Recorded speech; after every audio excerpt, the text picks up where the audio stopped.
Leksiyanın teması 1873-1876 жылдардағы eldik көтеріліш, Қырғызстанның түштігін Россияның басып алышы.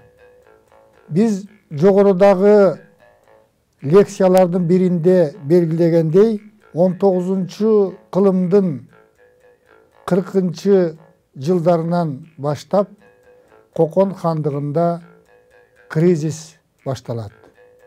Бұл кризис оңолуының орнына улам тереңде отырып, 1876 жылы Қоқан хандығының жойылышы менен аяқтаған. Ушул мезгилде Қоқан хандығын Шералының уулу Құдаяр жетектеген. Құдаярды 13 жашында мұсылман құл хан көтөргөн. Баш аяғы Құдаяр хан Қоқан хандығын 25 жылча жетектеген. Аны ортодон Малабек хан 4 жылча алмаштырған.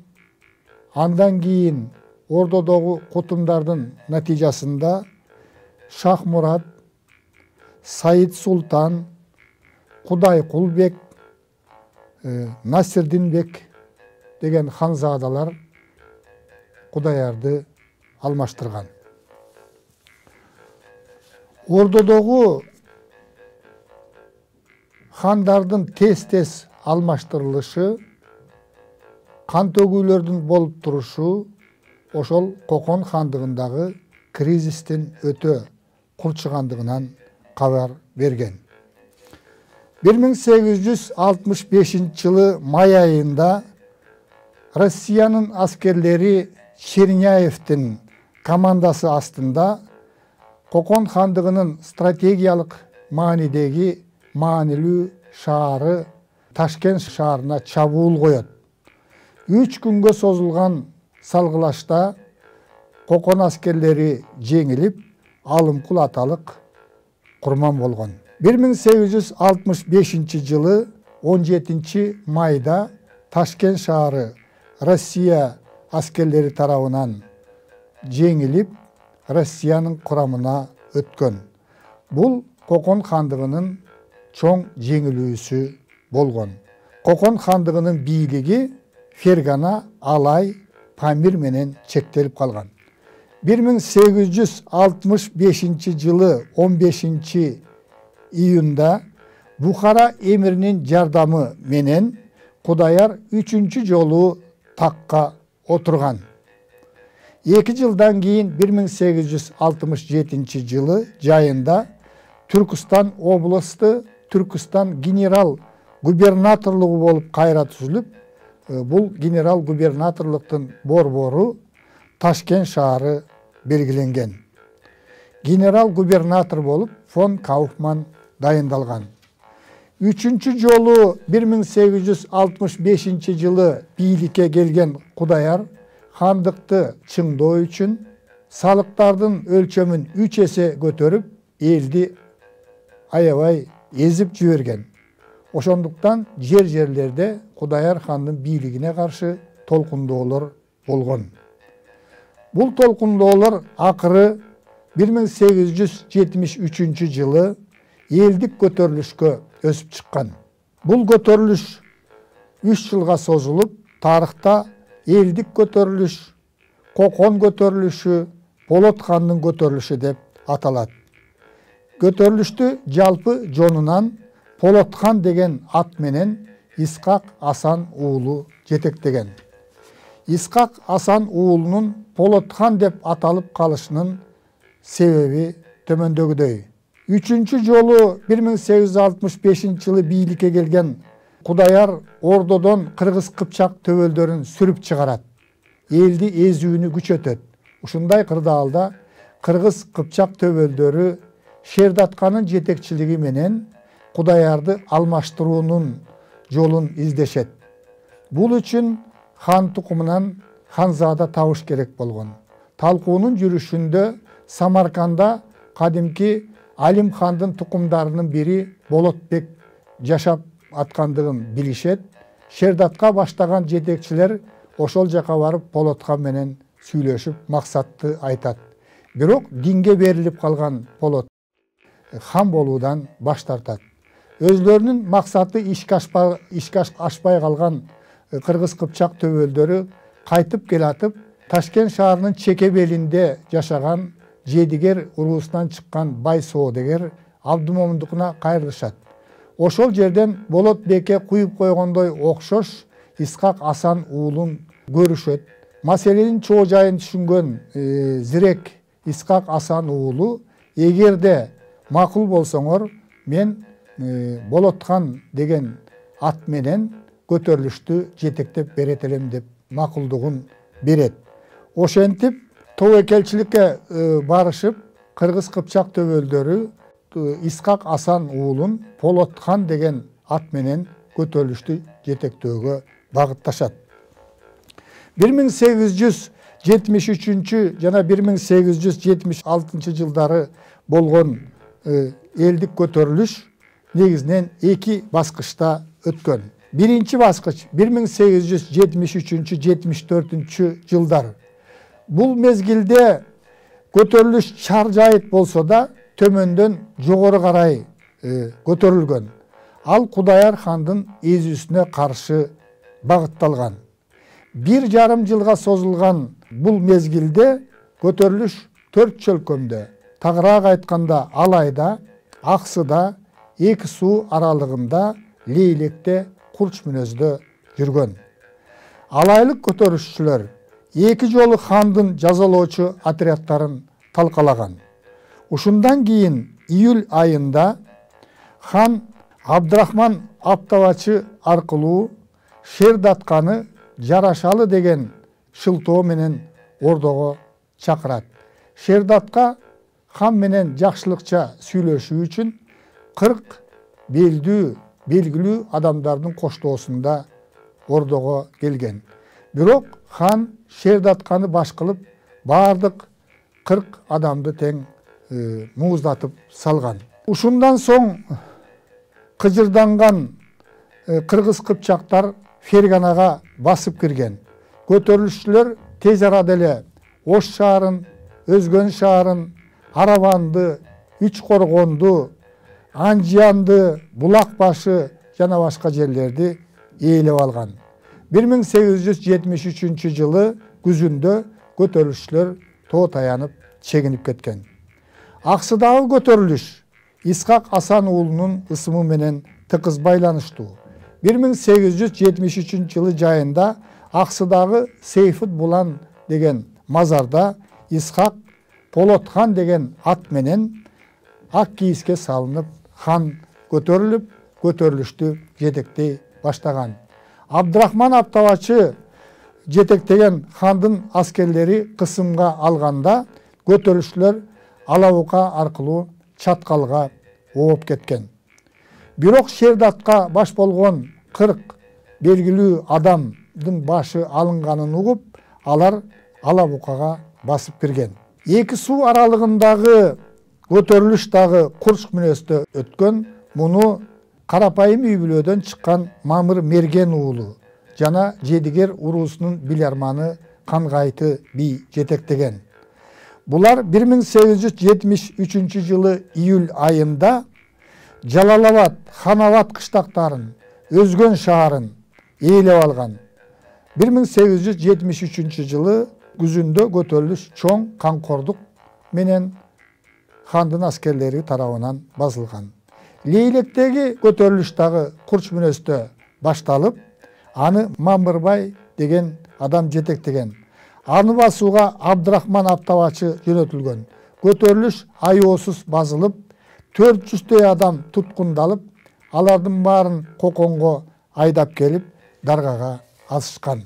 Элдик көтөрүлүштүн биринчи баскычы 1,5 жылга созулуп, 40тан ашык Кыргыз Кыпчак уруулары катышкан. Бул биринчи мезгилде жергиликтүү сарт, өзбек, тажик элдери көтөрүлүшкө жигердүү катышкан эмес. 1875 жылы жазында көтөрүлүштүн экинчи этабы башталат. Кудаяр хандын салыктын өлчөмүн чексиз көтөрүп жибериши экинчи баскычтын башталышына шылтоо болгон.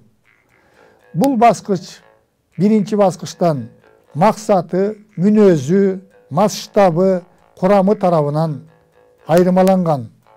Бул баскычта көтөрүлүш Кудаяр ханга кийин Россия империясынын баскынчылык саясатына каршы багытталган.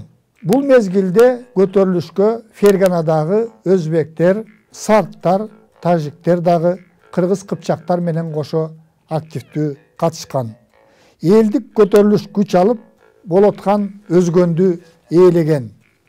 Саясий кырдаалды баамдаган Абдрахман Аптабачы көтөрүшчүлөр тарапка өтүп кетет. Кудаяр хан айласы кетип, кысымга чыдабай 1875 жылы 22 июлда Россия тарабына өтүп, Россиянын төбөлдөрүнө баш калкалайт. 1875 жылы 24 июлда Насырдин бек хан көтөрүлөт. Ушул мезгилде Абдрахман кайрадан хан тарабына өтүп, Болот хан чаткалга качууга аргасыз болот. Ушундай кырдаалда Россия империясы фон Кауфмандын командачылыгы менен Кокон хандыгын басып алуу аракетин күчөтөт. Насырдин хан күчүнүн жетпесине көзү жетип, фон Кауфмандын алдынан тозуп чыгып, алар сунуштаган келишимге кол коюуга аргасыз болгон. Бул келишим боюнча Наманган, Аксы, Алабука жана башка жерлер Россиянын карамагына өтүп, натыйжада Россиянын Наманган бөлүмү түзүлүп, ага жаңы эле генерал болгон Скобелев башчы болот. Ушундай кырдаалда Болот хан менен Абдрахман Аптабачы Жалалабад чөлкөмүнөн кезигишип, Россия баскынчыларына каршы биргелешип күрөшүүгө макулдашат. 1875 жылы 27 сентябрда Исхак экинчи жолу Болот хан деген ат менен хан көтөрүлүп, көтөрүлүшкө жетекчилик кыла баштаган. Эми көтөрүлүш Насырдин ханга жана орус баскынчыларына каршы багытталган. Болот хан 1875 жылы 9 октябрда Коконду ээлеген. Насырдин Кожентке качкан. 1875 жылы октябрь-ноябрь айларында Болот хандын колу менен орус аскерлеринин ортосунда салгылашуу жүргөн. Кандуу кармаш эки суу аралыгында жүрүп, 1875 жылдын 25 декабрынан 1876 жылдын 5 январына чейин жүргөн. Ошондо Россиянын аскерлери Скобелевдин командачылыгы астында камкордуктун жеткен чегин көрсөткөн. 20 күнгө созулган кыргында эки суу аралыгында 20 миңден ашык карапайым кыргыз кыпчактар, карапайым эл кыргынга учураган. 1876 жылы 18 январда орус аскерлери Асеке кыштагын ээлейт, ушундан кийин көтөрүлүштүн мизи майтарылган. Абдрахман Аптабачы 1876 жылы 24 январда 400 аскери менен Россияга багынып берет. Болот хан алайга качууга аргасыз болот. 1876 жылы 8 февралда Скобелев Кокон шаарын ээлеген. 1876 жылы 19 февралда падыша Александр II Кокон хандыгы жоюлду деген указга кол койгон. Ушул күнү колго түшкөн Болот хан 1 март күнү Маргалаңдагы чоң базарда даргага асылган. Кокондун ордуна Россиянын Фергана облусу түзүлүп, ага канкор генерал Скобелев башчы болуп дайындалган. Кокон хандыгы жоюлган кезде Түштүк Кыргызстандын Алай чөлкөмү Россияга каратыла элек болчу. Фергана облусуна аскер губернатору болуп дайындалган генерал Скобелев кандуу колун кургатпай Алайды багындыруу үчүн жүрүш уюштурган. Бул жүрүш Алай илимий согуштук экспедициясы деп аталган. Эркиндикти сүйгөн Алай элинин Россия баскынчыларына каршы күрөшүн Алымбек Датка менен Курманжан Датканын уулдары Абдылдабек, Баатырбек, Мамытбек жана Асанбек жетектеген. Алай тоолорундагы кармаштар орус аскерлери үчүн өтө ыңгайсыз болгон. Бул экспедицияга нөөкөрү Байеке, иниси Байбосун жана 40 жигити менен Шабдан Баатыр да катышып, орустар менен алайлык кыргыздардын ортосунда ортомчулук милдетти аткарган. Ал алайлыктардын Россияга тынчтык жолу менен багынып берүүсүнө аракет жасаган. Курманжан Датка адегенде Россияга багынып берүүнү каалабай, 1876 жылы июндун башында эле Кашкар тарапка көчүп кеткен. Ал Алайга июлдун аягында согуштук экспедиция кызуу жүрүп жаткан учурда кайтып келип, 29 июлда генерал Скобелев менен жолугушуп сүйлөшкөн. Сүйлөшүүнүн жүрүшүндө Скобелев Курманжан Датканын акылына, кыраакылыгына баа берип, аны Алай ханышасы деп атаган. Бул жолугушууда Курманжан Россия бийлигине багынгандыгын билдирип, балдарынын каршылыгын да токтотууга убада берген. Ошентип 17 миңден ашык түтүн алайлык кыргыздар Россия курамына негизинен тынчтык жолу менен каратылган. Муну менен Кыргызстандын түштүгүн Россияга каратуу иши аяктаган. Жыйынтыктап айтканда, Россия империясы Кыргызстандын түштүгүн куралдуу күчтөрдүн жардамы менен басып алган. Алай чөлкөмү гана Курманжан Датканын акылмандыгы менен Россияга тынчтык жолу менен баш ийип берген.